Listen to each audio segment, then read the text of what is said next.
मैं डॉक्टर इरशाद अली खान, सहाचार्य राजनीति विज्ञान विभाग,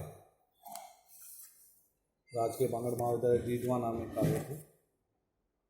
आज हम शुक्र द्वारा बताए गए शासक पर नियंत्रण और शासन का संगठन प्रशासनिक व्यवस्था का अध्ययन करेंगे। शासक को जैसे कि इन्होंने राजतंत्रात्मक व्यवस्था के तहत रखा है और राजा को धर्म और नैतिकता के पालन करने का आदेश शुक्र देता है अपने शुक्र नीति सार में। यानी कि राजा निरंकुश नहीं हो सकता, वह स्वेच्छाचारी नहीं हो सकता, क्योंकि उस पर नीति व धर्म का नैतिक नियंत्रण होता है। वह स्वयं समझता है और उसके कारण वो कार्य करता है। शासकीय अभिकरणों से मंत्रणा परामर्श यानी मंत्रिपरिषद या जो भी इनके पदाधिकारी है उनसे वह अपना मंत्रणा व परामर्श लेता है, उसी के आधार पर कार्य करता है। यानी शासकीय शक्ति के दुरुपयोग पर नष्ट हो जाने अथवा राज्य से हट जाने का भी भय रहता है, इसलिए वह सही तरीके से डिसीजन लेता है, निर्णय लेता है और उसी के आधार पर जनता व जनमत के नियंत्रण के कारण ही वह स्वेच्छाचारी नहीं हो सकता है, उस पर नियंत्रण रहता है। शासन का संगठन और प्रशासनिक व्यवस्था के बारे में शुक्र नीति सार में शासन के प्रमुख अधिकारियों को सामूहिक रूप से प्रकृति की संज्ञा दी गई है। यानी कि सामूहिक रूप से प्रमुख अधिकारी है उनको प्रकृति का नाम दिया है। शुक्र ने निम्नलिखित पदाधिकारियों को शासन के संगठन में महत्वपूर्ण माना है। यानी कि पुरोहित, उसके बाद में प्रतिनिधि, उसके बाद में प्रधान, उसके बाद में सचिव, उसके बाद में मंत्री, उसके बाद में प्राविवाक, उसके बाद में पंडित, उसके बाद में सुमंत्र, उसके बाद में दूत।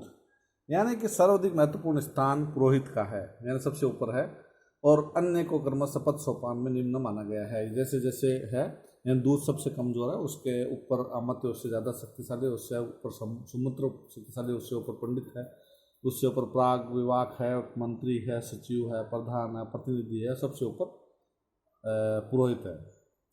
यानी कि शासकीय अधिकारियों की योग्यता क्या होनी चाहिए इसके बारे में बताया है इन्होंने। पुरोहित के लिए ग्रंथ में यथाविधि मंत्रों के अनुष्ठान द्वारा कार्यों को सिद्ध करने की क्षमता, वेदों का ज्ञान, कार्य शीघ्र करने की प्रवृत्ति, जितेंद्रियता, क्रोध पर विजय, लोभ मोह से रहितता, षडंग का ज्ञान, सांगोपांग, धनुर्विद्या का ज्ञान, धर्म और अर्थ का ज्ञान, नीतिशास्त्र में निपुणता, शास्त्र अस्त्र शस्त्र के संचालन में पारंगतता, व्यूह रचना में कुशलता आदि को आवश्यक माना गया।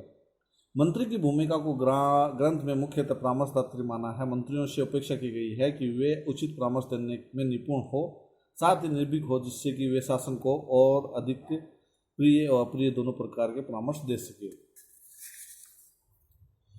शुक्र ने प्रतिनिधि से करने योग्य और नहीं करने योग्य कार्यों को भली भांति ज्ञान रखने की अपेक्षा की है। शुक्र ने प्रधान से शासकीय कार्यों का निरीक्षण करने की योग्यता रखने की अपेक्षा की है।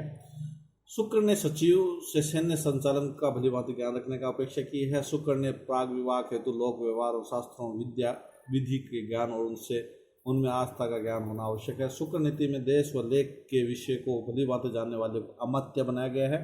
शुक्र ने सुमंत्र से आय और व्यय के कार्यों को सुचारू रूप से जानने और संपन्न करने की योग्यता धारण करने की अपेक्षा की है। शुक्र नीति में दूत के लिए हृदयगत भावों तथा चेष्टा को समझने, संधि विग्रह, आसन, द्वैधी भाव, समाश्रम आदि के विषय में उचित व्यवहार का ज्ञान व आस्था, व्याक, चतुर्य और निर्भीकता आदि आवश्यक गुण माने गए हैं। विभिन्न पदाधिकारियों के दायित्व। पुरोहित को शासक के व्यवहार में धर्म को सुनिश्चित करने और धर्म व अधर्म के मध्य निर्णय का कोई प्रश्न उपस्थित होने पर उसे उचित परामर्श देने का दायित्व प्रदान किया गया है।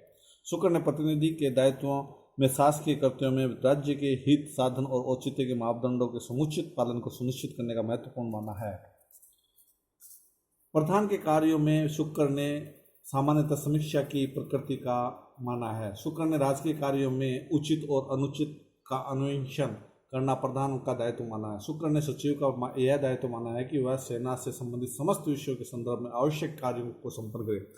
शुक्र ने मंत्री को समस्त राजकीय कार्यों में राजा को उचित परामर्श देने के लिए उत्तरदायी माना है। प्राग विभाग के पद को शुक्र ने मुख्य न्यायाधीश के समकक्ष माना है। पंडित को शुक्र ने प्रजा के अनुचरण आचरण में धर्म के पालन को सुनिश्चित करने तथा समाज के विभिन्न वर्गों के पारस्परिक संबंधों को विनियमित करने के लिए उत्तरदायी माना है। सुमंत्र को शुक्र ने राज्य में हुए उत्पादन, उपभोग तथा बचे हुए उत्पादन के संबंध में जानकारी रखने तथा इस प्रकार की जानकारी को आवश्यकता के अनुसार राजा को प्रतिवेदित करने के लिए उत्तरदायी माना है। शुक्र ने अमात्य को शासन के राजस्व विभाग का सर्वोच्च अधिकारी माना है। शुक्र ने दूत को विदेश संबंधी स्थापित करने का अधिकारी माना है। शासकीय अधिकारियों पर भी नियंत्रण के बारे में शुक्र ने लिखा है कि शुक्र ने कहा है कि राजा को परामर्श दिया है विशेष रूप से कि प्रतिवर्ष ग्राम, नगर और देश का निरीक्षण करके इस बात की जानकारी करे कि किन अधिकारियों ने प्रजाओं का हित साधन किया है और किन अधिकारियों ने उन्हें कष्ट पहुंचाया है। ग्रंथ में शासक को परामर्श दिया गया है कि वह अन्याय करने वाले अधिकारियों से उनकी शक्तियां छीन ले। प्रशासकीय संगठन के बारे में भी शुक्र ने अपने ग्रंथ में शुक्र नीति सार में लिखा है कि शासन के शीर्षस्थ पदाधिकारियों को प्रकृति की संज्ञा दी है। उन्हें नीति निर्णय के लिए उत्तरदायी माना गया है। नीतियों के क्रियान्वयन के लिए प्रशासन के विभिन्न स्तरों तथा उन स्तरों पर कार्य करने हेतु कर्मचारियों व अधिकारियों की आवश्यकता को ग्रंथ में भली भांति प्रतिपादित किया गया है।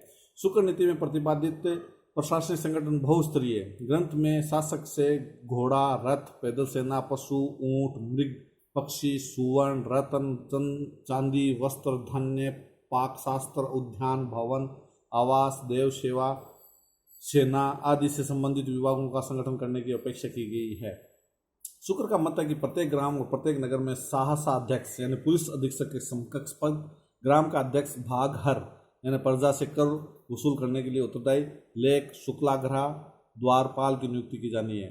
इसके अलावा शुक्र नीति सार में गजाधिपति, अश्वाधिपति, सारथी, अश्वारोही, अश्व शिक्षक, अश्व सेवक, सेनापति, सैनिक, रत्नाध्यक्ष, कोषाध्यक्ष, वस्त्राध्यक्ष, वितानाधिपति, धान्याधिपति, पाकाध्यक्ष, उद्यानाधिपति, गृहाधिपति, सभाराधिपति, देवाध्यक्ष, दानाध्यक्ष, सभा अध्यक्ष, सभासद, सत्राधिप, परीक्षक, शास्त्राधिपति, ग्रामाधिपति, लेखक, द्वारपाल, सौल्किक आदि पदों पर नियुक्त होने के लिए संबंधित व्यक्तियों में आवश्यक तकनीकी, व्यावसायिक और सामान्य योग्यता ग्रंथ में विवेचन किया गया है। आज इतना ही। धन्यवाद।